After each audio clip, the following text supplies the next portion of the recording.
ആ വസിഷ്ഠൻ്റെ സംവാദത്തിൻ്റെ പ്രഭാവം അത് സ്വാംശീകരിച്ചിങ്ങനെ എടുത്തതിൻ്റെ വിശേഷത അതാണ് അവിടെ നടന്നത്.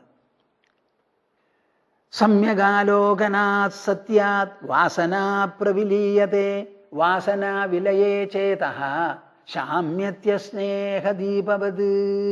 ഞാനിത് എന്തിനാ ഈ ഭാഗം ഇങ്ങനെ വിവരിക്കണേന്ന് അറിയോ നിങ്ങൾക്ക്? ബുദ്ധിയുക്തോ ജഹാതീഹ ഉഭേ സുഹൃതദുഷ്കൃതേ.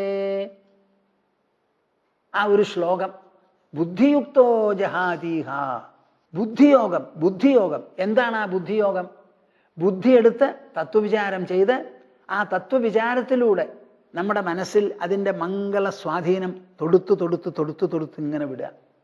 മനസ്സ് ദ്രവ്യമല്ല, ചേതനാത്മകമാണ്. ചേതനാത്മകമായ മനസ്സിൽ ദ്രവ്യത്തിൻ്റെ ഒരു സ്വാധീനവും കറയും അവിടെ ചെല്ലില്ല. വെള്ളം ഒഴിച്ച് തണുപ്പിക്കാൻ പറ്റില്ല മനസ്സിനെ. വെള്ളം കുടിക്കണത് ആമാശയത്തിലേക്കാണ് പോവുക, മനസ്സിലേക്ക് പോവില്ല. അപ്പം മനസ്സിന് എന്തെങ്കിലും ഒരു തണുക്കാൻ വേണമെങ്കിൽ ബുദ്ധിയുടെ പ്രയത്നം കൊണ്ടേ പറ്റുള്ളൂ, തത്വവിചാരം കൊണ്ടേ പറ്റുള്ളൂ. അങ്ങനെ തത്വവിചാരം എന്ന് പറയുന്ന അമൃതുണ്ടല്ലോ, അത് മനസ്സിനെ ഊട്ടി ഊട്ടി വാസനകൾ മുഴുവൻ ഇല്ലാതെയാവണം. എൻ്റെ ഈ തത്വപ്രവചന പരമ്പരയുടെ ഒരേ ഒരു ഉദ്ദേശം നിങ്ങളെല്ലാവരും തത്വവിചാര സാധനയെപ്പറ്റി മനസ്സിലാക്കണം എന്ന്. നിങ്ങൾ ഒരൊറ്റ ആൾ ഈ ലോകത്തിൽ സങ്കടപ്പെടരുത്. സങ്കടപ്പെടുക എന്തിന്? ഇത് നമ്മുടെ ലോകമല്ലല്ലോ. നമുക്കൊരു കുട്ടിയുണ്ടായി, നമ്മുടെ മഹിമ കൊണ്ടൊന്നുമല്ല. ഗർഭപാത്രമുണ്ട്, പുരുഷൻ സ്ത്രീ എന്നുള്ള വ്യത്യാസമുണ്ട്, വിവാഹം കഴിച്ചു, ദാമ്പത്യ ജീവിതം, ഒരു തരത്തിലുള്ള മൈഥുനം, ഇതൊക്കെ നടന്നു. ഇത് സ്വാഭാവികമാണ്, മൃഗങ്ങൾക്ക് നടക്കാറുണ്ട്. അതിൻ്റെ ഫലമായി ഒരു കുട്ടിയുണ്ടായി. പക്ഷെ ഇതൊക്കെ പ്രകൃതിയുടെ ആസൂത്രണത്തിലും സംവിധാനത്തിലും പെട്ടതാ. ആ സംവിധാനത്തിൽപ്പെട്ടാണ് കുട്ടി ജനിക്കുന്നത്, വളരുന്നത്. അതിലൊരു കുട്ടി എങ്ങാനും അല്പായുസായിട്ട് മരിച്ചാൽ എന്താ ചെയ്യുക നമ്മൾ? വയസ്സായവർ മുമ്പ്, അത് കഴിഞ്ഞാൽ ചെറുപ്പക്കാർ, ഇങ്ങനെയാണ് ക്രമം. ചെന്നാൽ ചിലപ്പോഴൊക്കെ ചെറുപ്പക്കാർ മുമ്പിലും വയസ്സായവർ പിന്നിലും സംഭവിക്കാറുണ്ട്. അതിൽപ്പെട്ട ഒരാളാണ് ഞാൻ എന്ന് വിചാരിച്ച് വിശാലമായ ലോകത്തിൽ ഇങ്ങനെയും ഒരു ഗതിക്ക് സ്ഥാനമുണ്ടെന്ന് മനസ്സിലാക്കി അതോടുകൂടി ഇണങ്ങി ചേരുന്നത് മാത്രമേ ഇതിന് വഴിയുള്ളൂ. നമ്മളാരും കൊന്നിട്ടല്ല ജനങ്ങൾ മരിക്കുന്നത്. സ്വാഭാവികമായിട്ട് ജനന മരണം നടക്കണം. കുറച്ചു കാലം നമ്മളിവിടെ ഇരിക്കും, കുട്ടികളോട് കൂടിയിരിക്കും. നമ്മൾ പോയിട്ടാണ് കുട്ടികൾ പോവുക. ചിലപ്പോൾ അങ്ങനെ അല്ലാതെ ആയാലോ? അതും പ്രകൃതിയുടെ അപൂർവമായിരിക്കുന്ന ഒരു ഗതിവിശേഷമാണെന്ന് മനസ്സിലാക്കി അത് കൈ തുറന്ന്, മനസ്സ് തുറന്ന്, ബുദ്ധി തുറന്ന് സ്വീകരിക്കുക. ഇതിനെന്താ വിഷമം? നിങ്ങളൊന്ന് പറയൂ. എന്താ ഇതിന് വിഷമം? ലോകത്തിനെ വിശാലമായി കാണൂ, ഉള്ളു തുറന്ന് സ്വീകരിക്കൂ. നമ്മളാരും ഉണ്ടാക്കിയിട്ടുള്ള റെയിൽ കൂടിയല്ല ഈ ലോകം നീങ്ങുന്നത്, റോഡ് കൂടിയല്ല ഈ വാഹനം നീങ്ങുന്നത്, ലോകവാഹനം. അപ്പം അതിൽ ജീവിക്കുമ്പോൾ പ്രകൃതിയോടും ഈശ്വരേച്ഛയോടും നമുക്കൊരു നിരന്തരമായ ഇണക്കമുണ്ടായേ തീരുള്ളൂ. ഇനി മനസ്സിലുള്ള എന്ത് വികാരങ്ങളും എന്ത് വിക്ഷോഭങ്ങളും തീരാൻ എന്താ വഴി എന്ന് ചോദിച്ചാൽ അതാണ് ഇവിടെ പറഞ്ഞത്. സമ്യകാലോകനാത് സത്യാത് വാസനാ പ്രവിലീയതേ. ഒരു ദിവസമുണ്ടെങ്കിൽ ഒരു 3/4 മണിക്കൂർ, 1 മണിക്കൂർ നിങ്ങൾ ഒരു വിളക്ക് കൊളുത്തി വെച്ചോ, വിളക്ക് കൊളുത്താതെ വെച്ചോ, മുറിയുടെ വാതിലും ജനലും അടച്ച് തന്നെ ഇരുന്ന് നിങ്ങളുടെ ഉള്ളിലുള്ള ആ മനോവൃത്തികളെ നിങ്ങളൊന്ന് നോക്കി നോക്കി നോക്കി നോക്കി നുണയണം. ഞാനിതിന് ധ്യാനം എന്നൊരു പേരും കൂടി ഉപയോഗിക്കുന്നില്ല. നിങ്ങളുടെ ഉള്ളൊന്ന് നിരീക്ഷിക്കൂ. വെളുപ്പാൻ കാലത്ത് എണീറ്റാൽ കിടന്നുറങ്ങുന്നത് വരെ ഇങ്ങനെയാണ് നമ്മുടെ പ്രവൃത്തി. പുറത്താണ് നമ്മൾ.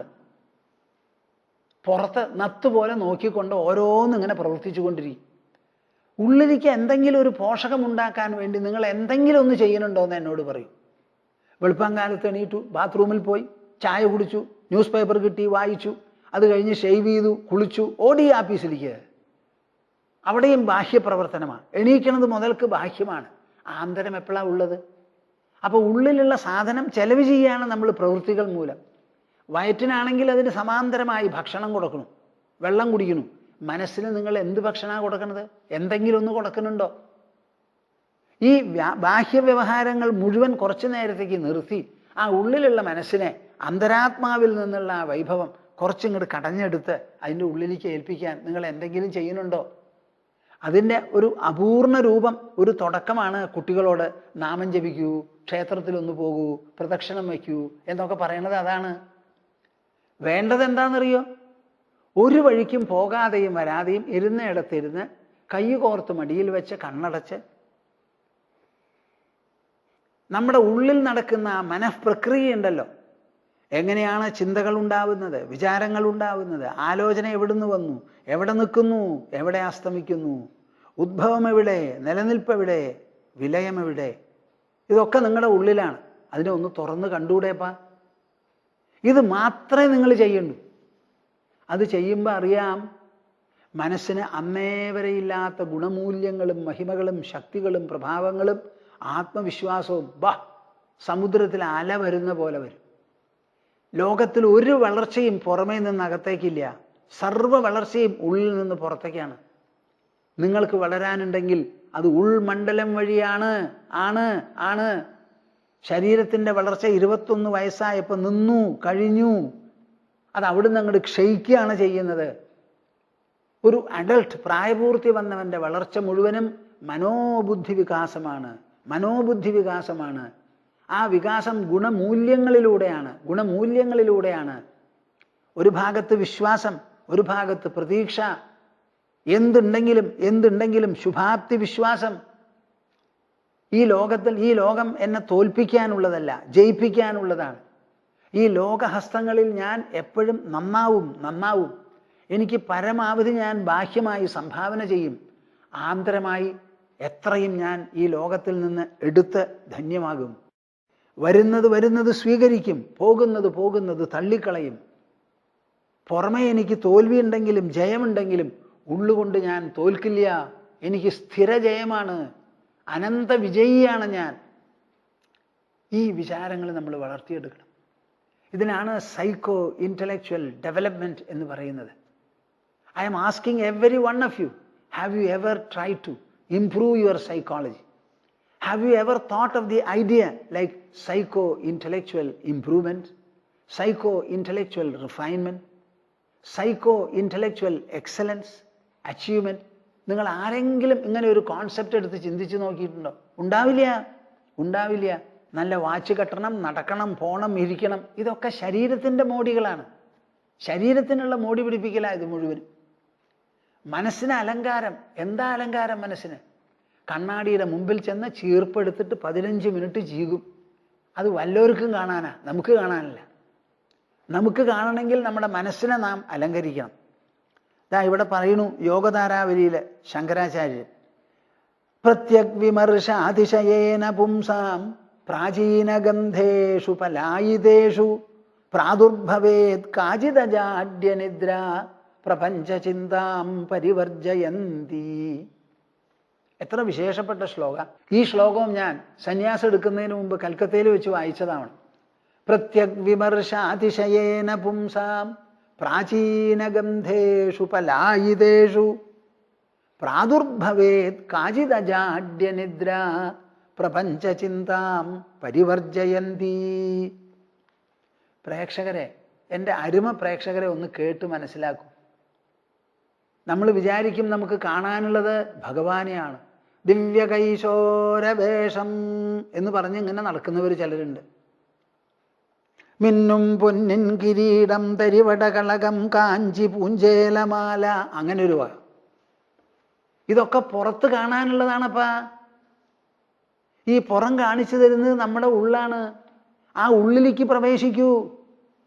ആ ഉള്ളിലേക്ക് പ്രവേശിച്ചാലാണ് ഈ വിശ്വത്തിൻ്റെ മുഴുവൻ ഉദ്ഭവം.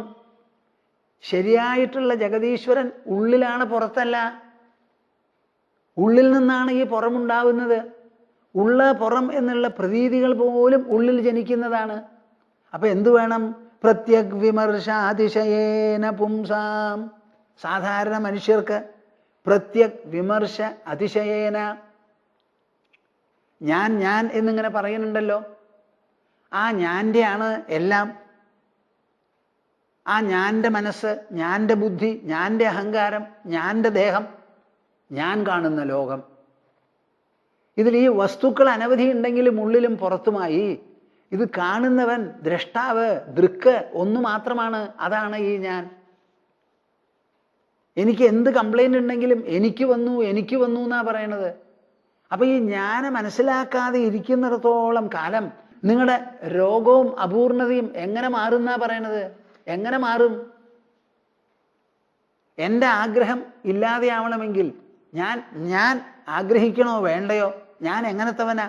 എനിക്ക് ആഗ്രഹമുണ്ടെങ്കിലേ നന്നാവൂ ശരിയാവൂ എന്നുണ്ടോ എന്നൊന്ന് പരിശോധിക്കണ്ടേ? പണം വേണ്ട എന്നുള്ളവൻ പണത്തിന് വേണ്ടി പുറപ്പെടണോ? ദാരിദ്ര്യബാധ ഇല്ലാത്തവൻ അത് നീക്കാൻ പുറപ്പെടണോ? ഈ ഞാൻ എന്ന് പറയുന്നത് എല്ലാറ്റിനെയും അനുഭവവേദ്യമാക്കുന്നതൊഴികെ അത് സ്വയം ഒരനുഭവമാകുന്നില്ല. ഏഴത്തമുണ്ടെങ്കിൽ ആ ഏഴത്തത്തെ അനുഭവിപ്പിക്കുന്നു. ആഢ്യത്വമുണ്ടെങ്കിൽ ആ ആഢ്യത്തെ അനുഭവിപ്പിക്കുന്നു. അതാണ് അവിടെ ചെയ്യുന്നത്. ആ ഞാൻ തന്നെ നിൽക്കുന്നതാ. ആ തന്നെ നിൽക്കുന്ന ഞാൻ ദാറ്റ് ഐ ഫാക്ടർ അതെന്താണെന്ന് വിചാര വിമർശനത്തിലൂടെ പരിശോധിച്ചു നോക്കുക. അപ്പം അതായിരിക്കണം നമ്മുടെ വിചാര പദ്ധതി. Who am I? What am I? That there is something like I is very clear, evident and compulsive. ഞാൻ എന്നൊന്ന് എൻ്റെ ഉള്ളിലുണ്ട്. 2 വയസ്സ് മുതൽക്ക് ഞാൻ പറയാൻ തുടങ്ങിയതാണ്. ഒരിക്കലും ഈ പറച്ചൽ നിർത്തിയിട്ടില്ല. ദുഃഖിച്ചപ്പോഴും ഞാനുണ്ടായിരുന്നു, സുഖിക്കുമ്പോഴും ഞാനുണ്ട്. നഷ്ടം വന്നപ്പോഴും ഞാൻ നഷ്ടപ്പെട്ടു എന്ന് പറയണു. ലാഭം കിട്ടിയാൽ ഞാൻ ലാഭവാനായി എന്ന് പറയണു. അങ്ങനെ ലാഭത്തിലും നഷ്ടത്തിലും ഉള്ളതിലും ഇല്ലാത്തതിലും ഉറങ്ങിയതിലും സ്വപ്നം കണ്ടതിലും ഉണർന്നിരിക്കുന്നതിലും പോയതിലും വന്നതിലും എല്ലാറ്റിലും ഈ ഞാൻ ഒരുപോലെ ഇരിക്കുന്നു. ആ ഞാൻ അപ്പം എന്താ? നമുക്കൊന്ന് അറിയണമല്ലോ. എനിക്ക് നല്ല സുഖം തോന്നി, ഞാൻ സുഖിയായി. അത് കഴിഞ്ഞ് ഞാൻ വല്ലാത്ത ദുഃഖിയായി എന്ന് പറയുന്നു. അപ്പം ഈ ഞാൻ സുഖിയും ആവുന്നുണ്ട്, ദുഃഖിയും ആവുന്നുണ്ട്. അത് സുഖി മാത്രമല്ല, ദുഃഖിയുമാണ്. ദുഃഖത്തെ അതിജീവിക്കുന്നു, സുഖിക്കുന്നു. സുഖത്തെ അതിജീവിക്കുന്നു, ദുഃഖിക്കുന്നു. അപ്പം ഈ ഞാനിത് രണ്ടുമല്ലല്ലോ. അത് സുഖിയാണെങ്കിൽ പിന്നെ ദുഃഖിയാവില്ലല്ലോ. ഇങ്ങനെ വിമർശന രൂപത്തിൽ വിചാരം ചെയ്ത് നോക്കുമ്പോൾ എന്തുണ്ടാവും? ഈ അന്തരാത്മാവിൻ്റെ സ്വാധീനം ആ ചഞ്ചലമായി ആഗ്രഹ ഭൂയിഷ്ടമായിരിക്കുന്ന മനസ്സിൽ അതിൻ്റെ സ്വാധീനം അങ്ങോട്ട് വരും. ഏതുപോലെ? കൂരി ഇരുട്ടുള്ള സ്ഥലത്ത് ടോർച്ച് ഒന്നങ്ങോട്ട് അടിച്ചാൽ എന്താവും? ആ ഇരുട്ട് മുഴുവനാ പോവും. അവിടെ എത്ര കാലമായി ഇരുട്ട് കിടക്കണു? എത്ര കൂരിരുട്ടാണ്? ഈ ചോദ്യങ്ങളൊന്നും അവിടെ ഇല്ല. ഒരു മെഴുകുതിരി കത്തിക്കുകയോ ഒരു ടോർച്ചൊന്ന് പ്രസ് ചെയ്യുകയോ ചെയ്താൽ ഇരുന്നിടം അറിയില്ല. അവിടെ ഇരുട്ടേ നീ ഇവിടെ ഉണ്ടോയെന്ന് ചോദിച്ചാൽ ഇല്ല. അതുപോലെ പ്രാചീനഗന്ധേഷു പലായിതേഷു എത്ര കാലം പഴക്കത്തോടു കൂടി വന്ന വാസനാബലമായാലും അത് മുഴുവനും ഇരുട്ട് വെളിച്ചത്തിൻ്റെ മുമ്പിൽ പമ്പ കിടക്കുന്നത് പോലെ എന്നേക്കുമായി പലായനം ചെയ്യും വാസനകൾ, ആഗ്രഹങ്ങൾ. അങ്ങനെ വാസനകൾ നേർമയായി കനം കുറഞ്ഞ് അവസാനം ഇല്ലാതെ ആയിക്കഴിഞ്ഞാലോ പ്രാദുർഭവേത് കാചിദജാഡ്യനിദ്ര. പ്രാദുർഭവേത് അവിടെ ആവിർഭവിക്കും, ഉദിക്കും. കാചിത് ഒരു തരത്തിലുള്ള അജാഡ്യനിദ്ര, ജഡത്വമില്ലാത്ത നിദ്ര. എല്ലാ ദിവസവും നാം കിടന്ന് ഉറങ്ങുന്നുണ്ട്. അത് ശാരീരികമായ ഒരു ഉറക്കമാണ്. ശരീരക്ഷീണം കൊണ്ട് ബയോളജിക്കലായി ഉണ്ടായിത്തീരുന്ന ഒരവസ്ഥയാണ് ഉറക്കം. ആ ഉറക്കത്തിൽ എപ്പോഴും ഒരു ജഡത്വമുണ്ട്. നമ്മുടെ പ്രജ്ഞയെ അപഹരിച്ചുകൊണ്ടാണ് ഉറക്കം വരുന്നത്. എണീക്കുമ്പോഴേ അറിയുള്ളൂ ഞാൻ ഉറങ്ങിയെന്ന്. അപ്പം ആ ഒരു മനുഷ്യനെ ജഡമാക്കി തീർക്കുന്നതാണ് ഈ ഉറക്കം. അങ്ങനെയുള്ള ജഡത്വമില്ലാതെ അജാഡ്യനിദ്ര ഉണർന്നിരിക്കുമ്പോഴാണ് ഈ അഭ്യാസം നടത്തുക. ഈ തത്വവിചാരം ഉണർന്നിരിക്കുമ്പോഴാണ്. നിങ്ങൾക്കിത് മനസ്സിലാവുന്നുണ്ടോ പ്രേക്ഷകരെ? ഞാൻ എന്ത് വേണമെന്നാണ് നിങ്ങളോട് പറയുന്നത്? ഒരു സ്ഥലത്ത് ഇരിക്കണം. അതെവിടെ? ഒരു മുറിയിൽ വാതിലും ജനലും അടച്ച് ഒരാസനത്തിൽ തന്നെ ഇരിക്കുക, കണ്ണടയ്ക്കുക, കൈകോർത്ത് മടിയിൽ വയ്ക്കുക. എന്നിട്ട് ആ ഉള്ളിലുള്ള ഞാൻ എന്ത് എവിടുന്നാണ് ചിന്തകൾ ഉദ്ഭവിക്കുന്നത്, എവിടെ നിൽക്കുന്നു, എവിടെ അസ്തമിക്കുന്നു എന്നിങ്ങനെ ആലോചിച്ച് ആ ആലോചനയിൽ തന്നെ മനസ്സ് വ്യഗ്രമാകട്ടെ. അങ്ങനെ വന്നാൽ എന്തുണ്ടാവും? ഈ ആലോചനയ്ക്ക് തന്നെ കനം കുറഞ്ഞ് വേഗത കുറഞ്ഞ് നേർത്ത് നേർമയുറ്റ് അതെന്താവും? ഞാൻ എന്താ പറഞ്ഞേ? കനം കുറയും, വേഗത കുറയും. കനം കുറയും, വേഗത കുറയും, അതിൻ്റെ ശക്തിയും കുറയും. അങ്ങനെ കുറഞ്ഞ് അത് എന്താവും? എവിടുന്ന് പുറപ്പെടുന്നോ അവിടെ തന്നെ അസ്തമിക്കും. പ്രാദുർഭവേത് കാചിദജാഡ്യ നിദ്ര. അത് വാസ്തവത്തിൽ ഒരു ഉറക്കമാണ്. എന്തുറക്ക? ഉണർവോട് കൂടിയിട്ടുള്ള ഉറക്കം. പ്രപഞ്ചചിന്താം പരിവർജയന്തി. ഈ പല വസ്തുക്കളും നിറഞ്ഞിരിക്കുന്ന ഈ ലോകത്തെക്കുറിച്ച് പല ആലോചനകളും നമ്മുടെ മനസ്സിൽ വരുന്നുണ്ടല്ലോ. ഞാൻ, അവൻ, ഇവൾ, അവർ, ഇവർ, ഇങ്ങനെ തുടങ്ങി പലതും. എൻ്റെ വീട്, എൻ്റെ ഉദ്യോഗം, എൻ്റെ കുട്ടികൾ, എൻ്റെ വസ്ത്രം, എനിക്കുള്ള പണം, എൻ്റെ ATM, ഇങ്ങനെ പലതും ഉണ്ടല്ലോ. ഈ വിചാരങ്ങൾ മുഴുവൻ പോകുന്നു. പ്രപഞ്ചം എന്നുള്ള പ്രതിഭാസമോ ആ പ്രതിഭാസത്തെ ചൊല്ലിയുള്ള സ്മരണയോ വിചാരമോ എല്ലാം പോവും. നിങ്ങളിത് പറയുമ്പോൾ വിശ്വസിക്കാതെ ഇരുന്നാൽ ഭൂമാനന്ദ സ്വാമിജി സമ്മതിക്കില്ല. എത്ര അലട്ടുള്ളവനും കിടന്നുറങ്ങുന്നുണ്ടല്ലോ. ആ അലട്ട് മുഴുവൻ വിട്ടിട്ട് 6, 7, 8 മണിക്കൂർ. അപ്പൊ അലട്ടുള്ളവൻ ഉറങ്ങുന്നുണ്ടെങ്കിൽ അലട്ടില്ലാത്തവൻ ഭംഗിയായിട്ട് ഉറങ്ങില്ലേ?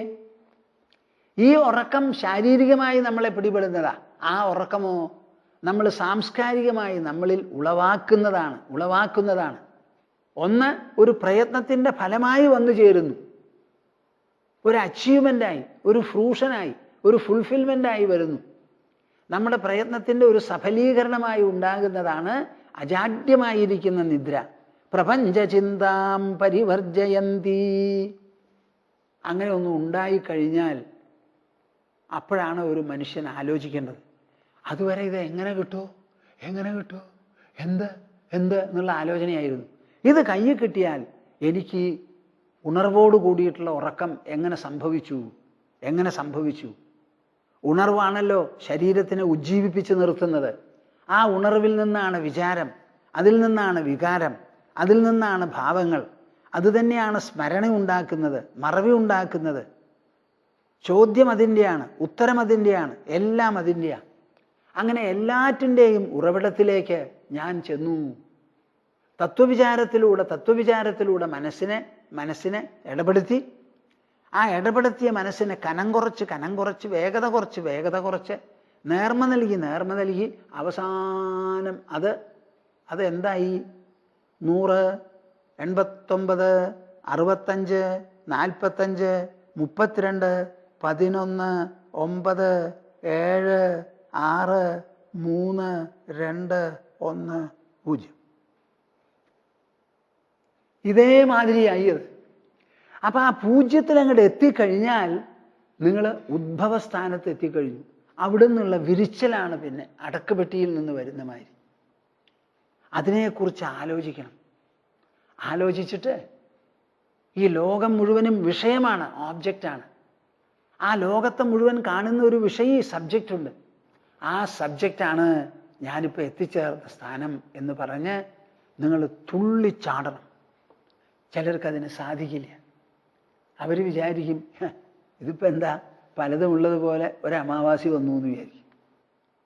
വാസ്തവത്തിൽ ഉണ്ടായിരിക്കുന്നത് വലിയ ആത്മചന്ദ്രോദയമാണ്. അത് മനസ്സിലാക്കാൻ അവർക്ക് പറ്റുന്നില്ല. അതിനെ വിലയിരുത്താൻ പറ്റണ്ടേ? വിദ്വാനേവ വിജാനാതി വിദ്വജ്ജന പരിശ്രമം നഹി വന്ധ്യാ വിജാനാതി ഗുർവീം പ്രസവവേദനാം. ഒരു വിദ്വാൻ വേണം വിദ്വജ്ജന പരിശ്രമത്തിനെ മനസ്സിലാക്കാൻ.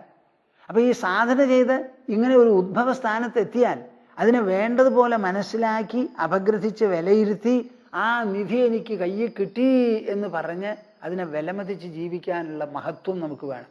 മിക്കവാറും സന്യാസിമാർക്ക് പോലും എന്ന് പറയട്ടെ അതിൻ്റെ കുറവുണ്ട്. അതിനാണ് നമ്മുടെ ശാസ്ത്രങ്ങൾ വളരെയധികം ഉദ്ഘോഷിച്ച് പറഞ്ഞ് മനസ്സിലാക്കുന്നത്. ഗീതയിൽ നമ്മളിങ്ങനെ മുമ്പോട്ട് പറഞ്ഞു ചെല്ലുന്നുണ്ടെങ്കിൽ അപ്പം നിങ്ങൾ ഓരോ സന്ദർഭങ്ങൾ വരുമ്പോഴും ഞാൻ പറയാം. ധ്യാനത്തിനെ പറ്റി വിവരിക്കുന്നുണ്ട് കൃഷ്ണൻ 6-ാം അധ്യായത്തിൽ. അപ്പം അദ്ദേഹം പറയാണ്, യം ലബ്ധ്വാ ചാപരം ലാഭം മന്യതേ നാധികം തതഃ. ഒരു ലാഭം കയ്യിൽ കിട്ടുമത്രേ, പിന്നെ അതിൽ കവിഞ്ഞ ഒരു ലാഭമുണ്ടെന്ന് തോന്നാതെയാവും. നിങ്ങളുടെ മനസ്സിലുള്ള വിചാരങ്ങൾ മുഴുവൻ പോയി, ആവലാദികൾ മുഴുവൻ പോയി, ആശാപാശം എല്ലാം അറ്റുപോയി. എന്നിട്ട് സാധാരണ വൈകുന്നേരം ക്ഷീണം കൊണ്ടുവരുന്ന പോലെയുള്ള ഉറക്കമല്ല, ക്ഷീണമൊന്നുമില്ലാതെ ഉത്സാഹത്തോടു കൂടി ധ്യാനിക്കാണ്ടിരുന്ന് ഉൾനിദ്രയാണ് നാം വളർത്തിയെടുത്തത്. അപ്പം ആ ഉൾനിദ്രയുടെ മഹത്വം നിങ്ങൾക്ക് അറിയാൻ പറ്റണം. ബ്രഹ്മപ്രത്യയ സന്തതിർജഗതോ ബ്രഹ്മൈവ തത്സർവതഃ പശ്യാധ്യാത്മദൃശ പ്രശാന്തമനസ സർവാസ്വവസ്ഥാസ്വപി രൂപാദന്യദവേക്ഷിതം കിമഭിദഃ ചക്ഷുഷ്മതാം ദൃശ്യതേ തദ്വദ്ബ്രഹ്മവിദഃ സതഃ കിമപരം ബുദ്ധേർവിഹാരാസ്പദം. ഇത് ശങ്കരാചാര്യൻ വിവേക ചൂടാമണിയിൽ ചോദിക്കുന്ന ചോദ്യമാണ്. ബ്രഹ്മപ്രത്യയ സന്തതിർജഗതോ ബ്രഹ്മൈവ തത്സർവതഃ. ഈ ലോകം മുഴുവനും എവിടെ നിന്നുണ്ടായി? നിങ്ങളുടെ അച്ഛനമ്മമാരിൽ നിന്നുണ്ടായി. അതുമാതിരി ഓരോ മൃഗവും ഓരോ പക്ഷിയും ഓരോ ഇഴജന്തുവും അതതിൻ്റെതായ മാതാപിതാക്കളിൽ നിന്നുണ്ടായി. സമ്മതിച്ചു. ആദ്യത്തെ മാതാപിതാക്കൾ ഈ ഭൂമണ്ഡലത്തിൽ ഉദിച്ചത് എങ്ങനെയാ? ഭൂമി ഉണ്ടായത് എങ്ങനെയാ? സൂര്യനുണ്ടായത് എങ്ങനെയാ? ഈ ഗോളകോടികൾ മുഴുവൻ അവസാനം ഉണ്ടായത് എവിടുന്നാ? അതിൻ്റെ ഒരു ഉറവിടത്തിൽ നിന്നാണല്ലോ. ആ ഉറവിടത്തിൽ നിന്നുണ്ടായപ്പോൾ ഒരു പരിണത രൂപത്തിലല്ലേ അത് സംഭവിച്ചിരിക്കുന്നത്. പരിണത രൂപം എന്ന് പറഞ്ഞാൽ എന്താ? കാരണത്തിൻ്റെ തന്നെ വിഭിന്ന രൂപമാണ് കാര്യം. കാരണത്തിലില്ലാത്തത് കാര്യത്തിലില്ല. കാര്യം എന്നൊന്ന് കാരണത്തിൽ നിന്ന് വ്യത്യസ്തമായിട്ടില്ല. ഒരു മരം നട്ടു നമ്മൾ. ആ മരം ഇങ്ങനെ വളർന്നു വളർന്നു വരുന്നു. അത് വളർന്ന് തടിയുണ്ട്, കൊമ്പുണ്ട്, ചില്ലയുണ്ട്, ഇലയുണ്ട്, പൂവുണ്ട്, കായുണ്ട്. ഒരു പുതിയ സാധനം പുതിയ ഭാരത്തോടു കൂടി അവിടെ വരിക. ആ മരം ഉണ്ടാവണമെങ്കിൽ അത്രയും സാധനങ്ങൾ മണ്ണിലും വായുവിലും സൂര്യരശ്മിയിലും വെള്ളത്തിലും എല്ലാം കുറഞ്ഞും കാണും. ഈ ലോകമുള്ളതിന് പുറമെ ഒരു പുതിയ ഭാരമായിട്ടല്ല അവിടെ വൃക്ഷം മുളയ്ക്കുന്നത്, വളരണത്. അപ്പം അതിന് മുഴുവൻ കാരണമായിരിക്കുന്ന വസ്തുക്കൾ പരിണമിച്ചൊരു വൃക്ഷമായി തീരുന്നതാ അവിടെ.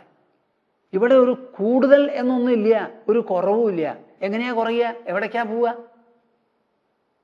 ഈ സാധനം ഞാൻ ഇവിടുന്ന് എടുത്ത് ഇവിടെ വയ്ക്കാം. ഇവിടുന്ന് എടുത്ത് ഇവിടെ വച്ചത് കൊണ്ട് ഭൂമിയിൽ കുറഞ്ഞു എന്ന് പറയാൻ പറ്റുമോ? ഇനി ഭൂമിയിൽ നിന്ന് ഞാൻ ചന്ദ്രനിലേക്ക് കൊണ്ടുപോയാലും അവിടെയും കുറഞ്ഞിട്ടില്ലല്ലോ. ലോകം എന്ന് പറയുന്ന ആകത്തുകയിൽ നിന്ന് ഇതിന് ഞാൻ സ്ഥാനം മാറ്റുമ്പോൾ വല്ല കുറവും വരുന്നുണ്ടോ? ഇല്ലല്ലോ. ആലോചിക്കണപ്പാ. നിങ്ങൾക്ക് മനുഷ്യന്റെ ബുദ്ധിയാണ്, അതിന് മാത്രമേ ആലോചനാ വൈഭവമുള്ളൂ. അപ്പൊ അദ്ദേഹം പറയാണ്, ബ്രഹ്മപ്രത്യയ സന്തതിർജഗതോ. ബ്രഹ്മം ബ്രഹ്മം എന്ന് പറയുന്ന മൂലപ്പൊരുളുണ്ട്. ആ മൂലപ്പൊരുളിൻ്റെ സന്തതിയാണ് ഈ ലോകം മുഴുവനും. ഏതുപോലെ? വെള്ളം തണുത്ത് ഐസാകുന്നത് പോലെ. എത്ര വെള്ളമുണ്ടോ അത്രയേ ഐസുള്ളൂ. ഇപ്പൊ വെള്ളം 5 ആണെങ്കിൽ ഐസ് 15 ആവില്ല. തൂക്കി നോക്കിക്കോളൂ, രണ്ടും തുല്യമാകും. അപ്പൊ കാരണത്താൽ പരിമിതമാണ് കാര്യം. കാരണത്തിന്റെ പരിണത രൂപമാണ് കാര്യം. കാരണം വിട്ടൊരു കാര്യമില്ല. അപ്പൊ ബ്രഹ്മത്തിൽ നിന്നും ഉണ്ടായതാണ് ഈ ലോകം എന്നുണ്ടെങ്കിൽ ബ്രഹ്മൈവ തത്സർവതഃ. അത് എപ്പോഴും എല്ലാ പ്രകാരത്തിലും ബ്രഹ്മമയം തന്നെ. അതിൽ അബ്രഹ്മം എന്നൊരു നിലയില്ല. ബ്രഹ്മമാണെങ്കിൽ അതിസൂക്ഷ്മമായിരിക്കാം. ആ സൂക്ഷ്മ പൊരുൾ സ്ഥൂലമായി പരിണമിച്ചിരിക്കുന്നു. സ്ഥൂലമായപ്പോഴും അതിൻ്റെ സ്വഭാവമോ സ്വരൂപമോ ഗുണമോ മാറിയിട്ടില്ല. ഇപ്പോൾ ഉപ്പെടുത്തു, നമ്മൾ പല വിധത്തിലുള്ള കായറുകളിലും ഇട്ടു, എന്നിട്ട് വെച്ച് വിളമ്പി. ആ വെച്ച് വിളമ്പുന്ന സമയത്ത് ആ ഇട്ട ഉപ്പല്ലാതെ ആയിട്ടുണ്ടോ? എവിടെയാണ് ഇവിടെ മാറ്റം? കാരണം തന്നെയാണല്ലോ കാര്യമാവുന്നത്. ആലോചിച്ച് നോക്കൂ. അപ്പൊ ബ്രഹ്മം എന്ന് പറയുന്ന പ്രത്യയത്തിൽ നിന്നുണ്ടായ ഈ പ്രപഞ്ച സന്തതി ബ്രഹ്മം തന്നെയാണ് എപ്പോഴും. ഈ വസ്തുത പശ്യ അധ്യാത്മദൃശ. ഇത് സാധാരണ ബുദ്ധിക്കോ മനസ്സിനോ ഉള്ളതല്ല. അധ്യാത്മമായിരിക്കുന്ന ദൃഷ്ടി കൊണ്ട് ഈ വാസ്തവത്തെ നീ സദാ നോക്കിക്കാണണം. ഈ പ്രപഞ്ചത്തിനെ കണ്ട് അബ്രഹ്മം എന്നൊരു തോന്നൽ വരരുത്. സ്വർണം കൊണ്ടുണ്ടാക്കിയ പണ്ടങ്ങൾ മുഴുവൻ എങ്ങനെ സ്വർണമയമോ അതുപോലെ ബ്രഹ്മത്തിൽ നിന്ന് ഉദിച്ച് പരിണമിച്ചുണ്ടായിട്ടുള്ള ഈ ലോകം ബ്രഹ്മമയമാണ് എന്നുള്ള അധ്യാത്മ സത്യമുണ്ടല്ലോ. സത്യം അത് അധ്യാത്മദൃഷ്ടിയോടുകൂടി പ്രശാന്ത മനസാ. ആ അധ്യാത്മദൃഷ്ടി നമുക്ക് വേണമെന്നുണ്ടെങ്കിലോ മനസ്സ് പ്രശാന്തമാവണം. മനസ്സിന് ആവലാതി, ഓടല്, ചാടല്, ആഗ്രഹം, വെറുപ്പ്, വിദ്വേഷം ഇതൊന്നും നമുക്ക് ഉണ്ടാവരുത്. പ്രശാന്ത മനസാ സർവാസ്വഭസ്ഥാസ്വഭി. എല്ലാ അവസ്ഥകളിലും എന്താ ഈ എല്ലാ അവസ്ഥകളിൽ എന്ന് പറഞ്ഞാൽ നമ്മൾ കിടന്നുറങ്ങാറുണ്ട്, സ്വപ്നം കാണാറുണ്ട്, ഉണർന്നിരിക്കാറുണ്ട്. ആ ഉണർന്നിരിക്കുന്ന സമയത്ത് പലരോടും നമ്മൾ സംസാരിക്കും. എല്ലാവരും ഒരുപോലെ ആവില്ല. ചിലപ്പോൾ ദേഷ്യപ്പെടേണ്ടി വരും, ചിലപ്പോൾ നല്ല വാക്ക് പറയേണ്ടി വരും, അതുപോലെ ഇങ്ങോട്ടും കേൾക്കേണ്ടി വരും. ഇങ്ങനെ എന്തെല്ലാം പ്രകാരഭേദങ്ങൾ നമ്മുടെ വ്യവഹാരങ്ങളിൽ നമുക്കുണ്ടോ ആ സമയത്തൊക്കെ പ്രപഞ്ചം ബ്രഹ്മമയമാണ്. ആ പ്രപഞ്ചത്തിൽപ്പെട്ട ഞാനും ബ്രഹ്മമയമാണ്, ഭൂമിയും ബ്രഹ്മമയമാണ്.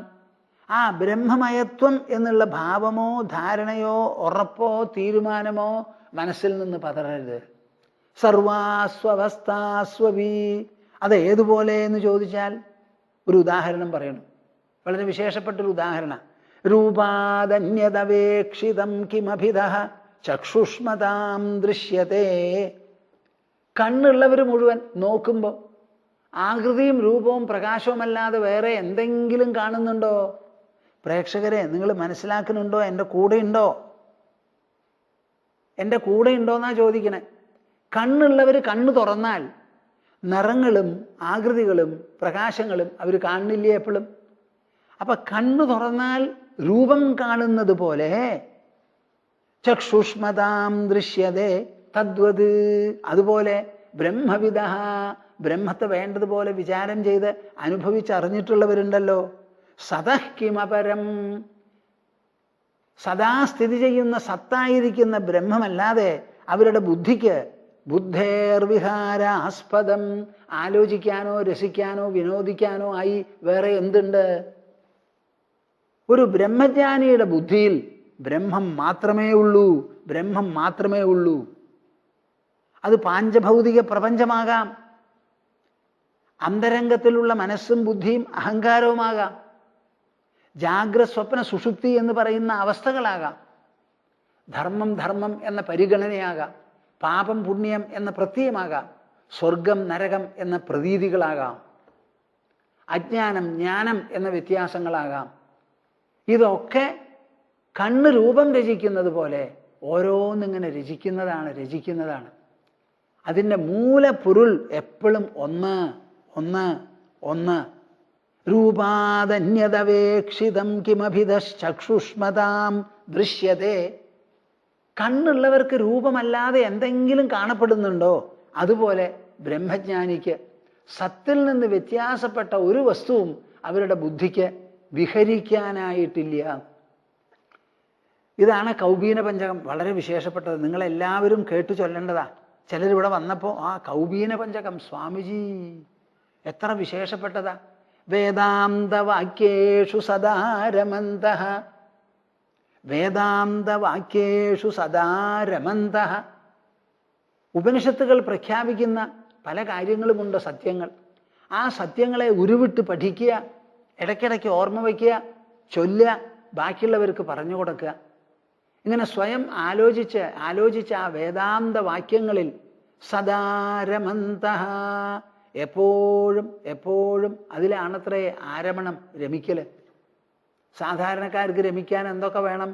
ഒരു TV വേണം, അതിൽ പല വിധത്തിലുള്ള കളികളുണ്ട്, അതൊന്ന് കാണണം, ഇടയ്ക്കിടയ്ക്ക് സിനിമയ്ക്ക് പോകണം, ഹോട്ടലിലും പോകണം, പലതരത്തിലാണല്ലോ ഓരോരുത്തർക്ക് രമിക്കാൻ.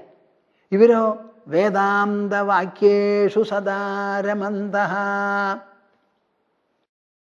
വേദാന്തവാക്യങ്ങളിലാണ് അവരുടെ ആരമണം. അപ്പൊ ഈ പ്രാദുർഭവേത് കാചിതജാഡ്യനിദ്ര എന്ന് ഞാൻ പറഞ്ഞുല്ലോ.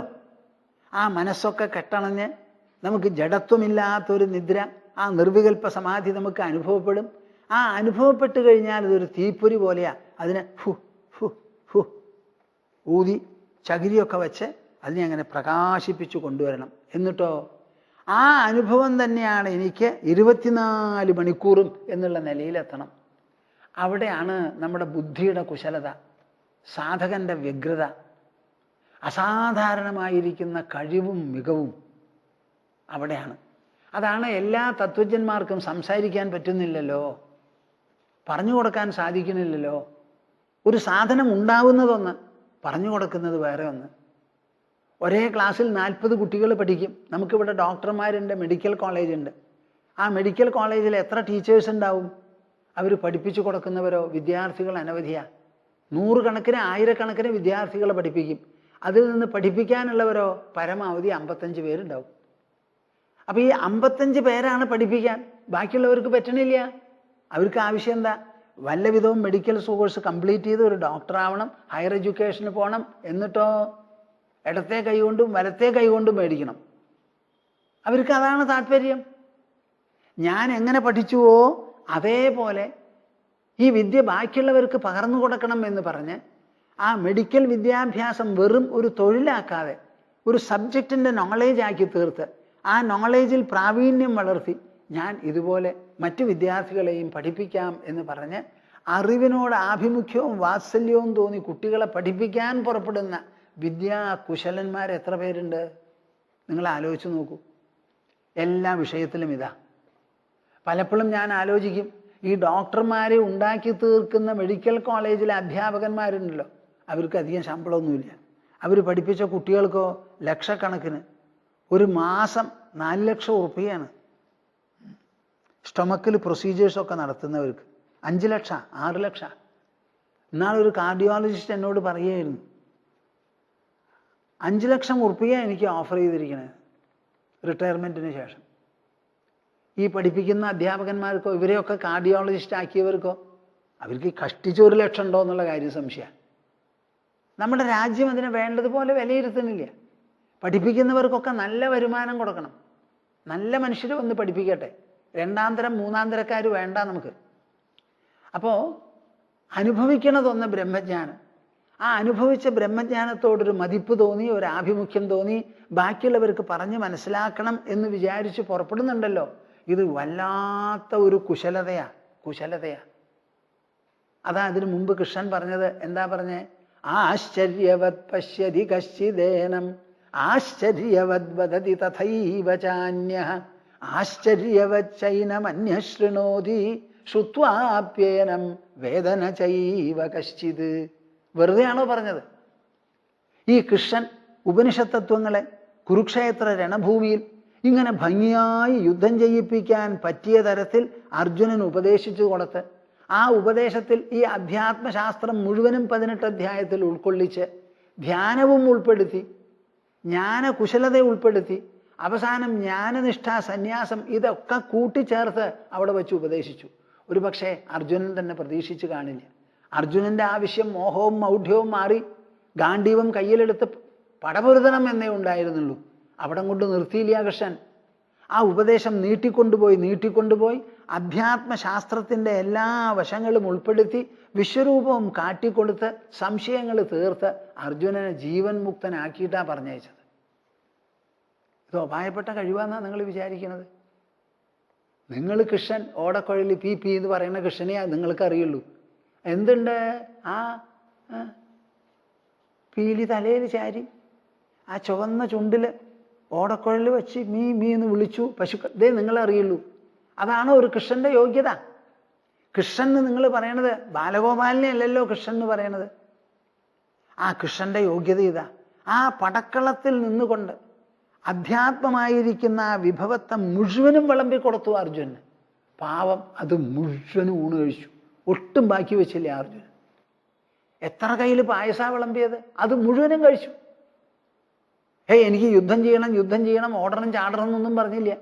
അത് മുഴുവനും കഴിഞ്ഞിട്ടാണ് പറയുന്നത്, എൻ്റെ സംശയങ്ങളൊക്കെ തീർന്നു, ഞാൻ ഒരു യുദ്ധമല്ല 1 ഡസൻ മഹാഭാരത യുദ്ധം ചെയ്തോളാം. അപ്പം ഇതിനൊക്കെ ബുദ്ധിയും മനസ്സും നല്ല കുശലമായിരിക്കണം. ഈ ബുദ്ധിയുക്ത എന്നൊരു വാക്കുണ്ടല്ലോ, നിങ്ങൾ വളരെ ആലോചിക്കണം. അറ്റ്ലീസ്റ്റ് ചുരുങ്ങിയത് ഈ സ്വാമിജിയുടെ പ്രേക്ഷകരെങ്കിലും ഇത് ഓർമ്മ വയ്ക്കണം. ആ ബുദ്ധിയുക്ത, ആ വാക്ക് ബുദ്ധിയുക്ത. കർമ്മയോഗം എന്നുള്ള വാക്കാ മാറ്റി നിർത്തൂ, യോഗബുദ്ധി എന്നുള്ള വാക്ക് അവിടെ പ്രതിഷ്ഠിക്കൂ. ഇനി മിണ്ടരുത് കർമ്മയോഗം എന്ന്. സർവാർക്കാളും ഇവിടെ കർമ്മികളാണ്. അവരെ യോഗികളാക്കി തീർക്കുന്നത് ബുദ്ധിയാണ്. ശുഗമഹർഷി അദ്ദേഹം രചിച്ച ഒരു അഷ്ടകം ഞാൻ ഇടയ്ക്കൊക്കെ പറയാറുണ്ട്. ഭേദാഭേദൗ സപദി ഗലിതൗ പുണ്യപാപേ വിശീർണേ മായാമോഹൗ ക്ഷയമുപഗതൗ നഷ്ടസന്ദേഹവൃത്തേ ശബ്ദാതീതം ത്രിഗുണരഹിതം പ്രാപ്യ തത്വാവബോധം നിസ്ത്രൈഗുണ്യേ പഥി വിചരതഃ കോ വിധി കോ നിഷേധഃ. ഒരാളെങ്കിലും ഇത് പറയാനുണ്ടല്ലോ എന്ന് വിചാരിക്കും. ആരോ എപ്പോഴോ എഴുതി വെച്ചതാ. അത് ഈ ഭൂമാനന്ദ സ്വാമിക്ക് ഇത്ര രസിക്കണോ ആവോ? അത് എഴുതിയ ആൾക്ക് ഇതിലേറെ ഇനി സന്തോഷം, കൃതാർത്ഥതയ്ക്ക് എന്തുണ്ട്? ആ ഒരു ഭൂമാനന്ദ സ്വാമി മൂലം ദശലക്ഷം ജനങ്ങളാണിത് കേൾക്കുന്നത്. എനിക്ക് തോന്നുന്നു നിങ്ങളെല്ലാവരും രസിക്കുന്നുണ്ടാവും. എഴുതിയത് ആരോ എപ്പോഴോ ഒരിക്കലാ. അത് ഏതോ ഒരാൾ പുസ്തകത്തിൽ അച്ചടിച്ചു. സുഭാഷിത രത്നഭണ്ഡാരം, ഭണ്ഡാകാരം എന്ന് പറഞ്ഞൊരു പുസ്തകത്തിലാണ് ഇപ്പോൾ ഞാനിത് കണ്ടത്. അത് വായിച്ചത് മുതൽക്ക് എനിക്ക് വലിയ ഇഷ്ടമാണ്. എനിക്കിഷ്ടത്തിന് വേണ്ടി വായിക്കാറില്ല. എപ്പോഴെങ്കിലും സന്ദർഭം കിട്ടിയാൽ പ്രേക്ഷകർക്കോ ശ്രോതാക്കൾക്കോ പറഞ്ഞു കൊടുക്കണം എന്ന് വിചാരിച്ച് പഠിക്കുന്നതേ ഉള്ളൂ. എനിക്ക് വേണ്ടിയുള്ള പഠിപ്പ് എന്നോ അവസാനിച്ചു. ഭേദാഭേദൗ സപദി ഗലിതൗ പുണ്യപാപേ വിശീർണേ. കേൾക്കുന്നുണ്ടോ കൂട്ടരെ നിങ്ങൾ? എത്ര നല്ല വൃത്ത. മായാമോഹൗ ക്ഷയമുപഗതൗ നഷ്ടസന്ദേഹവൃത്തേ ശബ്ദാതീതം ത്രിഗുണരഹിതം പ്രാപ്യ തത്വാവബോധം നിസ്ത്രൈഗുണ്യേ പഥി വിചരതഃ കോ വിധി കോ നിഷേധഃ. ഞാൻ പറഞ്ഞില്ലേ, ബുദ്ധിയുക്തോ ജഹാതീഹ ഉഭേ സുഹൃത ദുഷ്കൃതേ. ബുദ്ധിയിൽ യുക്തത വന്നു കഴിഞ്ഞവൻ ഇവിടെ സുഹൃതവും ദുഷ്കൃതവും എനിക്ക് രണ്ടും വേണ്ട എന്ന് പറഞ്ഞ് ഉപേക്ഷിക്കണു അത്രേ. ഒരു ശുകമഹർഷി അത് ഭംഗിയായി പാടി ഇങ്ങനെ നടക്കണം. വെറുതെ ആണോ ദേഹത്തിൽ ഒരു നൂല് ബന്ധമില്ലാതെ സഞ്ചരിച്ചു കൊണ്ടിരുന്നേ? അങ്ങനെ 16 വയസ്സുള്ളപ്പോഴല്ലേ പരീക്ഷത്തിൻ്റെ മുൻപിലെത്തിയത്. അതിനു മുമ്പാണ് പ്രകൃതി ഒരു ചെത്ത പാമ്പിനെ അവിടെ കൊണ്ടിട്ടു. എന്നിട്ട് അതെടുത്ത് പരീക്ഷത്തിനെ കൊണ്ട് എടുപ്പിച്ച് ശമീക മഹർഷിയുടെ കഴുത്തിൽ കൊണ്ടിടിച്ചു. ആ മഹാപാപം ചെയ്യിച്ചത് ആരാ? എൻ്റെ അഭിപ്രായത്തിൽ പ്രകൃതി. ആ മഹാപാപം ചെയ്യിച്ചത് കൊണ്ടാണ് പരീക്ഷത്തിന് മനോവേദന വന്നതും പ്രായോപവേശം എടുത്തത്. എന്നിട്ട് അദ്ദേഹം എന്തു പറഞ്ഞു? പാപം ചെയ്തു പോയി. ആ ചെയ്തു പോയ പാപം ഇനി തീർക്കുന്നതാണ് ആവശ്യം. തീർത്ത് കളയാം, ഞാൻ മഹാരാജാവാണ്, എനിക്ക് പുണ്യബലത്തിൻ്റെ കുറവൊന്നുമില്ല. ആനയ്ക്കും അടിതെറ്റും ഒരു തെറ്റ് തെറ്റി, ഞാനൊരു അബദ്ധം ചെയ്തു എന്ന് പറയുന്നത് ഞാൻ സമ്മതിക്കണു, പശ്ചാത്തപിക്കുന്നു. ആ പശ്ചാത്താപം മാത്രമല്ല, ഈ ഒരൊറ്റ കാരണത്തെ ചൊല്ലി ഞാൻ ഈ പ്രപഞ്ചത്തിൽ നിന്ന് വിരമിക്കാൻ പോവാണ്, മോക്ഷം നേടാൻ പോവാ. അതിനുവേണ്ടി പ്രായോപവേശം. തക്ഷകൻ കടിക്കാൻ പോണത് 7-ാം ദിവസം, ഞാൻ ഇന്ന് തന്നെ ഭക്ഷണവും വെള്ളവുമില്ലാതെ കഴിക്കാൻ പോവാ. ആരാ അങ്ങനെ പറയുക? എത്ര വലിയ ദുരന്തത്തെയും അതിനേക്കാൾ വലിയ ഒരു മഹത്വം കൊണ്ട് നേരിടാനുള്ള സംസ്കാര വിശേഷം, ബുദ്ധിവിശേഷം ഈ ഭാരത പ്രജകൾക്കുണ്ടെന്ന് നിങ്ങളൊന്ന് മനസ്സിലാക്കുമോ? വലിയ ഒരു മഹാപാപ ചെയ്തത്. ആ മഹാപാപത്തിനെ നിഷ്പ്രഭമാക്കിക്കൊണ്ടാണ് പ്രായോപവേശം എന്ന് പറയുന്ന വ്രതം എടുത്തത് അദ്ദേഹം. അതെടുത്തപ്പോൾ എന്തായി? പരീക്ഷിത്ത് ചെത്തപാമ്പിനെ ശമീക മഹർഷിയുടെ കഴുത്തിൽ കൊണ്ടിട്ടു എന്ന് പറഞ്ഞ് നടന്നവരൊക്കെ ആ പറച്ചിൽ നിർത്തി. കേൾക്കുന്നുണ്ടോ? എന്ത്? പരീക്ഷിത്ത് മഹാരാജാവ് പ്രായോപവേശത്തിലാ. പരീക്ഷിത്ത് മഹാരാജാവ് പ്രായോപവേശം ഈ പറച്ചിലായി നാട്ടിൽ മുഴുവനും. ആ പാപം മുങ്ങി ഈ പ്രായോപവേശ വെള്ളപ്പൊക്കത്തിൽ. അത് കേട്ട് എല്ലാവരും ഓടി വന്നു ബലേഭേഷ് എന്ന് പറയാൻ. എന്നിട്ട് എന്തായി? നിങ്ങൾ ബലേഭേഷ് എന്ന് പറഞ്ഞ് എന്നെ അഭിനന്ദിച്ചത് കൊണ്ട് കാര്യമില്ല. എൻ്റെ ചെവിക്ക് തോരാതെ ഭഗവത് കഥകളും ആത്മതത്വ കഥനവും കേൾക്കണം. അത് കേൾപ്പിക്കുന്നുണ്ടെങ്കിൽ മാത്രമേ നിങ്ങളുടെ ഈ അഭിനന്ദനം അന്വർത്ഥമാകൂ എന്ന് പറഞ്ഞു അദ്ദേഹം. കേൾക്കുന്നുണ്ടോ നിങ്ങൾ? My dear souls, I would like you to understand that this is the cultural history of our nation.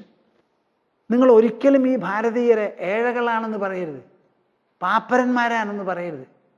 നമ്മുടെ അഭ്യസ്ത വിദ്യരാണ് പാപ്പരന്മാർ ഇവർ. നമ്മുടെ ഭാരതീയരിൽ അങ്ങനെയില്ല. നമുക്ക് അബദ്ധവുമൊക്കെ പെടാം, അമളിയൊക്കെ പെടാം. എന്തബദ്ധം വന്നാലും അതിനെ കവച്ചു വയ്ക്കാനുള്ള ഒരു മനസ്സാന്നിധ്യം, ഒരു ഉൾത്തീർപ്പും നമുക്കുണ്ട്. അതിൽ നമ്മൾ കുറഞ്ഞിട്ടില്ല. ഇപ്പം ഇവിടെ തോറ്റത് ആരാ തോറ്റത്? പരീക്ഷിച്ച് ജയിക്കുക ചെയ്തത്. ആ പരീക്ഷത്തിനെ ഉപദേശിക്കാനാണ് ഈ ശുകമഹർഷി വന്നത്. ആ ശുകമഹർഷി എങ്ങനെയാ അദ്ദേഹത്തിൻ്റെ ഉള്ളു വെളിപ്പെടുത്തി തരുന്നു ഇവിടെ. നിസ്ത്രൈഗുണ്യേ പഥി വിചരത കോ വിധി കോ നിഷേധ. നിങ്ങൾ കാണുമ്പോൾ നഗ്നനാണ് ഞാൻ. ചിലർ ഒരുപക്ഷെ പരിഹസിക്കുമായിരിക്കാം. എനിക്ക് വസ്ത്രം ഉടുത്താലും ഉടുത്തില്ലെങ്കിലും ഒരുപോലെയാ. ആ നിർബന്ധങ്ങളൊന്നും എനിക്കില്ല.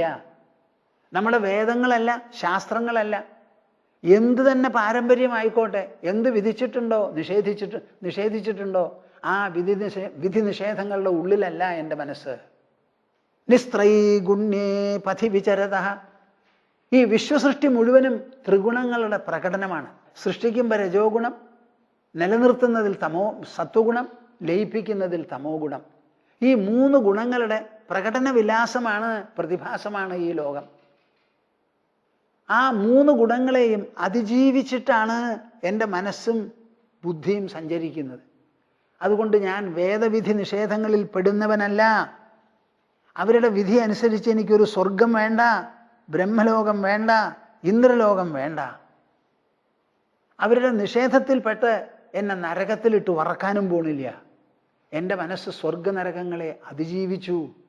നിസ്ത്രൈഗുണ്യേ പഥി വിചരത. സത്വം, രജസ്, തമസ് എന്ന് പറയുന്ന 3 ഗുണങ്ങൾക്ക് ഉപരിയായിരിക്കുന്ന മൂലപ്പൊരുളുണ്ടല്ലോ, പരബ്രഹ്മം, പരമാത്മാവ്. ആ പരമാത്മാവിനെ നുകർന്നും നുണർന്നും ആലിംഗനം ചെയ്തും ഞാൻ അങ്ങനെ വിഹരിച്ചു നടക്കുന്നവനാണ്. അങ്ങനെയുള്ള ആൾക്ക് കോ വിധി കോ നിഷേധ. ആ ആൾക്ക് വിധിയും നിഷേധവും കൽപ്പിക്കാൻ ലോകത്തിൽ ആരുണ്ട്, എന്തുണ്ട്? ഇതെങ്ങനെയാ കയ്യിലാക്കിയത്, കൈക്കലാക്കേണ്ടത് എങ്ങനെയാ? ഭേദാഭേദൗ സപതി ഗളിതൗ. ഒന്ന് കേക്കിനപ്പാ. ചില പാശ്ചാത്യരുണ്ടല്ലോ, അവരിങ്ങനെയുള്ള കാര്യം കാണുമ്പോൾ അവർക്ക് അതിശയം തോന്നുകയാണ്. അവരിതിനെ വിലയിരുത്തുന്നു. ഭേദാഭേദൗ സപതി ഗളിതൗ. ഭേദം അഭേദം. ഈശ്വരനൊന്ന്, ലോകമൊന്ന്, പ്രകൃതി ഒന്ന്, പുരുഷനൊന്ന്, പഞ്ചഭൂതങ്ങൾ, മനസ്സ്, ബുദ്ധി, അഹങ്കാരം, അവ്യക്തം, എന്തൊക്കെയാ ഓരോരുത്തർ പറയുന്നത്. ഈശ്വരനും ലോകവും വേറെ വേറെ എന്ന് പറയും, രണ്ടും ഒന്നാണെന്ന് പറയുന്നു. വേറെ എന്ന് പറയുന്നത് മനസ്സിൻ്റെ ഒരു സങ്കല്പം പ്രത്യയമാണ്, ഒന്ന് എന്ന് പറയുന്നത് മനസ്സിൻ്റെ ഒരു സങ്കല്പം പ്രത്യയമാണ്. ഈ രണ്ടിലും ഞാൻ കാണുന്നത് മനസ്സിനെയാണ്, ഭേദത്തിനെ അല്ല. ഭേദാഭേദൗ സപതി ഗളിതൗ. അപ്പൊ എൻ്റെ മനസ്സിൽ നിന്ന് ഈ വ്യത്യാസ ബുദ്ധികളൊക്കെ അങ്ങോട്ട് വീണുപോയി കഴിഞ്ഞു. പുണ്യപാപേ വിശീർണേ. ഭേദബുദ്ധിയിൽ അടിസ്ഥാനപ്പെടുത്തിയിട്ടാണ് പുണ്യം പാപം എന്നുള്ള ദ്വന്ദ്വം ഉണ്ടാവുന്നത്. ആ ദ്വന്ദ്വങ്ങളെ മുഴുവനും ഞാൻ വിട്ടുകളഞ്ഞു. മായാമോഹൗ ക്ഷയമുപഗതൗ. ഭേദബുദ്ധിയും പുണ്യപാപവും ഉള്ളിടത്തോളം കാലമാണ് മായയും മോഹമൊക്കെ. അതുപോലെ തന്നെയാണ് സന്ദേഹം, സംശയം. ഇവിടെ സംശയിക്കാൻ എന്തുണ്ട്? എല്ലാം കൂടി ഞാൻ മാത്രമേ ഉള്ളൂ, പരബ്രഹ്മം മാത്രമേ ഉള്ളൂ. ആ പരബ്രഹ്മം മാത്രമായിരിക്കെ ഇവിടെ സംശയത്തിന് എന്താ സ്ഥാനം? അതല്ലാതെ വല്ലതും ഉണ്ടെങ്കിലല്ലേ ഉള്ളൂ. ബ്രഹ്മത്തിൻ്റെ വിലാസമാണ് ഇത് മുഴുവനും. മനസ്സിൽ നിന്ന് ജനിക്കുന്നതാണ് മനോവൃത്തി. മനോവൃത്തികൾക്ക് മനസ്സ് വിട്ട് ഒരാധാരമില്ല. മനസ്സ് വൃത്തിപ്പെടുന്നു, വൃത്തി അവിടെ നിൽക്കണു, വൃത്തി ഇല്ലാതെയാവണു. അങ്ങനെ വരുമ്പോൾ വൃത്തി തന്നെ ഉണ്ടോ എന്നൊരു ചോദ്യം ചോദിച്ചാൽ ഇല്ല എന്നാണ് മറുപടി. മനസ്സ് മാത്രമേ ഉള്ളൂ. സമുദ്രത്തിലെ അലയിങ്ങനെ വരുന്നു, താഴുന്നു. ഈ വന്നു താഴുന്ന അല എണ്ണി നിങ്ങൾ പൊക്കോളൂ. ആ എണ്ണം മുഴുവൻ അവിടെ സമുദ്രത്തിൽ കാണുമോ, അതോ സമുദ്രതലം, ആ സർഫസ് മാത്രമോ? അപ്പോൾ ഈ അലകൾ എന്താ? ഒരു പ്രതിഭാസം. അതേമാതിരി മനസ്സിൻ്റെ വൃത്തികളൊക്കെ ഒരു പ്രതിഭാസമാണ്. സ്വപ്നത്തിൽ ഒരു കാട് കണ്ടു, നഗരം കണ്ടു, പോയി, വിമാനമുണ്ട്, സഞ്ചരിച്ചു, ഇങ്ങനെ പലതും സ്വപ്നത്തിൽ ഉണ്ടാവണം. ഈ പദാർത്ഥങ്ങൾ മുഴുവൻ ആ സ്വപ്നത്തിൽ ഉണ്ടായിട്ടുണ്ടോ, അതോ ഈ പദാർത്ഥ രചയിതാവായ മനസ്സ് മാത്രമേ അവിടെ ഉള്ളൂ? ബാക്കിയുള്ളതൊക്കെ പ്രാതിഭാസികമാണ്. അവിടെ ഉള്ളത് മനസ്സ് മാത്രം. അതേപോലെയാണ് മായാമോഹൗ ക്ഷയമുപഗതൗ നഷ്ടസന്ദേഹ വൃത്തേഹേ. ഒരു വിധത്തിലുള്ള സന്ദേഹവും എനിക്കില്ല. ഞാൻ നിസ്സന്ദേഹനാണ്, നിർവികൽപ്പനാണ്, ഞാൻ നിശ്ചലനാണ്. എനിക്ക് ഒരു വിധത്തിലുള്ള കൂടലും കുറയലുമില്ല, ഉയർച്ചയും താഴ്ചയുമില്ല, മറവും ഉദയവുമില്ല. ശബ്ദാതീതം ത്രിഗുണരഹിതം പ്രാപ്യ തത്വ അവബോധം. ഈ പറയുന്നതൊക്കെ എന്താ? മനസ്സിൻ്റെയും ബുദ്ധിയുടെയും സങ്കല്പങ്ങളാണ്. അറിവ് എന്ന് പറയണു, നമുക്കത് പുറത്തെടുത്ത് കാണിച്ചു തരാൻ പറ്റില്ല. നമ്മുടെ മനസ്സിലുള്ള ഒരു ഐഡിയ ആണത്. ആ ഐഡിയ ശബ്ദം പ്രകടിപ്പിക്കുമ്പോൾ പുറത്ത് കേൾക്കാനുള്ളതാണ്. ഐഡിയ ഉള്ളിലുള്ളതാണ്. ഐഡിയ നമുക്ക് വിവരിക്കാൻ പറ്റില്ല, പടം പിടിക്കാൻ പറ്റില്ല. അപ്പൊ ശബ്ദത്തിനെല്ലാം അതീതമായി ത്രിഗുണരഹിതം, സത്വത്തിൻ്റെയോ രജസിൻ്റെയോ ഗുണത്തിൻ്റെയോ വിക്രിയകൾ ഒരു നിലയ്ക്കും ബാധിക്കാത്തതായ ആ തത്വത്തെ, അവബോധം വേണ്ടതുപോലെ മനസ്സിലാക്കി ഉണർന്ന് നുകർന്ന് അനുഭവിച്ച് ഉപലബ്ധി ഉള്ളതുകൊണ്ട് നിസ്ത്രൈഗുണ്യേ പഥി വിചരത കോ വിധി കോ നിഷേധ. എനിക്കിവിടെ വിധി നിഷേധങ്ങൾ ഒന്നുമില്ല എന്ന് നിങ്ങൾ കേൾക്കുന്നുണ്ടോ കൂട്ടരെ? നമ്മുടെ ശാസ്ത്രം എത്ര വിശേഷപ്പെട്ടതാ. ഒരു ഭാഗത്ത് മനുഷ്യനെ പുരാണങ്ങൾ വഴിക്കും മറ്റു പ്രകാരങ്ങൾ വഴിക്കും എന്തൊക്കെയോ പറഞ്ഞ് ധരിപ്പിച്ച് അങ്ങനെ ചെക്കിലിട്ട് തിരിക്കണമാതിരി തിരിക്കണു. അതേ സമയത്ത് നമ്മുടെ ശാസ്ത്രം പറയണു ഇതെല്ലാം മനസ്സങ്കല്പങ്ങൾ, മനഃപ്രത്യയങ്ങൾ, മനോഭാവങ്ങൾ. ഇവിടെ എല്ലാം കൂടി ചേതന, പ്രജ്ഞ ഒന്ന് മാത്രമേ ഉള്ളൂ, വേറെ ഒന്നുമില്ല. അതിൽ നിന്ന് നിർഗളിക്കുന്നതാണ് മറ്റു മുഴുവനും. ആ നിർഗളനവും കൂടി വാസ്തവത്തിലില്ല, പ്രജ്ഞ മാത്രമേ ഉള്ളൂ. ഇതിനെ മനസ്സിലാക്കി ഇതിനെ സാക്ഷാത്കരിച്ച് നിങ്ങൾ ഫ്രീ ആയി പക്ഷി പറക്കുന്ന പോലെ പറന്നോളൂ. നിങ്ങളുടെ പിന്നാലെ വരട്ടെ വേദങ്ങൾ, ശാസ്ത്രങ്ങളുടെ പിന്നാലെ നിങ്ങൾ ഇത്ര നാൾ പോയി. ഭഗവാനും കൂടി നിങ്ങളുടെ പിന്നാലെ വരട്ടെ, നിങ്ങൾ ഭഗവാന്റെ പിന്നാലെ പോണ്ട. അതുവരയ്ക്കാ നമ്മുടെ ഭക്തിയും ജ്ഞാനവും നമ്മളെ എത്തിക്കുന്നത്. This is the achievement of oriental truthful introspection and reflection. ഒരു മനുഷ്യന്റെ മനസ്സുകൊണ്ടും ബുദ്ധി കൊണ്ടും മാത്രം നേടിയെടുക്കുന്ന നേട്ടമാണിത്. ഈ പ്രപഞ്ചത്തിന്റെ വർണ്ണശബളത എത്ര കേമമാകട്ടെ, ഒരു തത്വജ്ഞാനിയുടെ മുൻപിൽ അതിന് ഒരു ഡാൻസും കളിക്കാനില്ല, ഒരു ഡാൻസും അതിന് കളിക്കാനില്ല. ഞാൻ ദൃശ്യമായ നീയല്ല, നിന്നെ കാണുന്ന ദ്രഷ്ടാവാണ്. ദ്രഷ്ടാവുണ്ടെങ്കിലേ ദൃശ്യം നീയുള്ളൂ. ലോകമേ, നീ എൻ്റെ പിന്നിൽ മുമ്പിലല്ല. ഞാൻ ആദ്യം, നീ രണ്ടാമത്. ഞാനില്ലെങ്കിൽ നീയില്ല. നീ എന്നെ പ്രണമിക്ക്, ഞാൻ നിന്നെ പ്രണമിക്കില്ല. ഇതാണ് നമ്മുടെ ജ്ഞാനികൾ പറയുന്നത്. ഒന്ന് ആലോചിച്ച് നോക്കൂ അതിൻ്റെ മഹത്വം എത്രയുണ്ടെന്ന്. ഭേദാഭേദൗ സപദിഗളിതൗ പുണ്യപാപേ വിശീർണേ മായാമോഹൗ ക്ഷയമുപഗതൗ നഷ്ടസന്ദേഹവൃത്തേ. ഈ വാക്കൊക്കെ വായിക്കുമ്പോണ്ടല്ലോ നമ്മുടെ സ്വാമിജിക്ക് എന്തുമാത്രം സന്തോഷമാണെന്ന് നിങ്ങൾക്കറിയാമോ? നഷ്ടസന്ദേഹ വൃത്തേ, എല്ലാ വിധത്തിലുള്ള സന്ദേഹങ്ങളും നഷ്ടപ്പെട്ടു പോയി അത്രേ. എന്താ കാരണം? വിശേഷപ്പെട്ട ഒരു തത്വമുണ്ട്. ആ തത്വം ശബ്ദാതീതം, ശബ്ദങ്ങൾക്ക് അതീതമാണ്, അവർണ്യമാണ്. ത്രിഗുണരഹിതം, ഈ പ്രപഞ്ചം മുഴുവൻ ത്രിഗുണരചനയാണ്.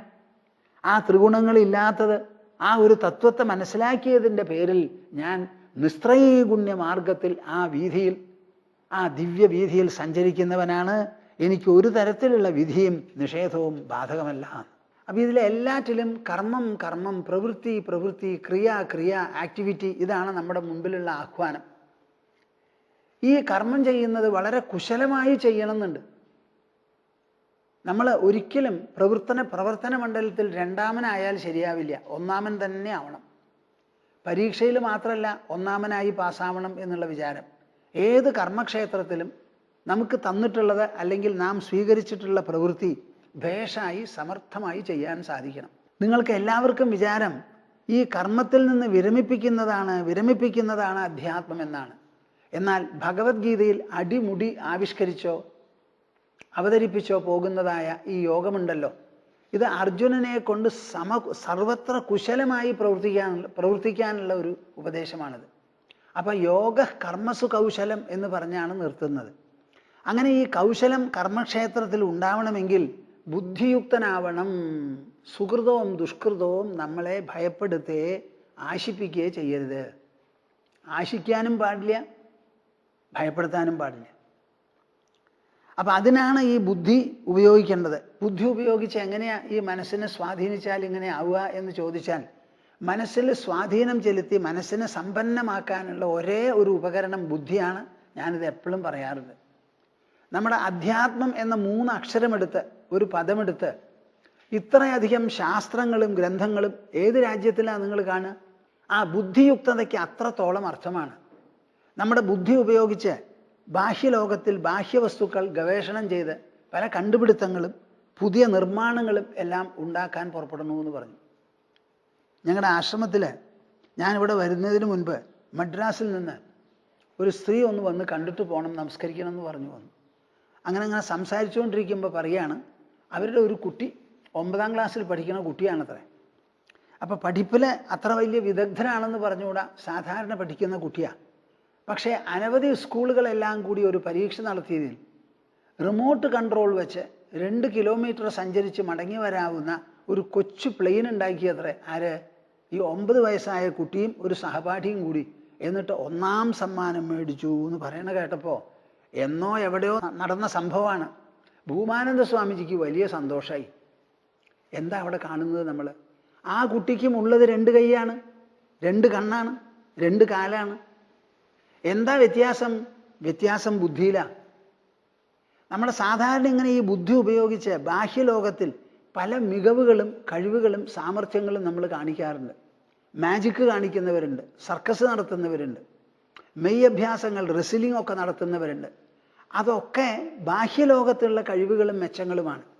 അതേ ബുദ്ധിയെ ഉപയോഗിച്ച് നമ്മുടെ മനസ്ഥലത്തിൽ തന്നെ നാം ഇങ്ങനെ പരിങ്ങി പ്രവർത്തിച്ചിരുന്നാൽ മനസ്സിലുള്ള സർവ്വവിധത്തിലുള്ള വികാരദോഷങ്ങളും സംഘർഷങ്ങളും മാറ്റി നമുക്ക് ശുദ്ധ നിർമ്മലമായ ഒരു മനസ്സ്, വിശാലമായ ഒരു മനസ്സ്, ഒരു വിധത്തിലുള്ള ഭയമുണ്ടാവില്ല, നീരസമുണ്ടാവില്ല, സംഘർഷമുണ്ടാവില്ല.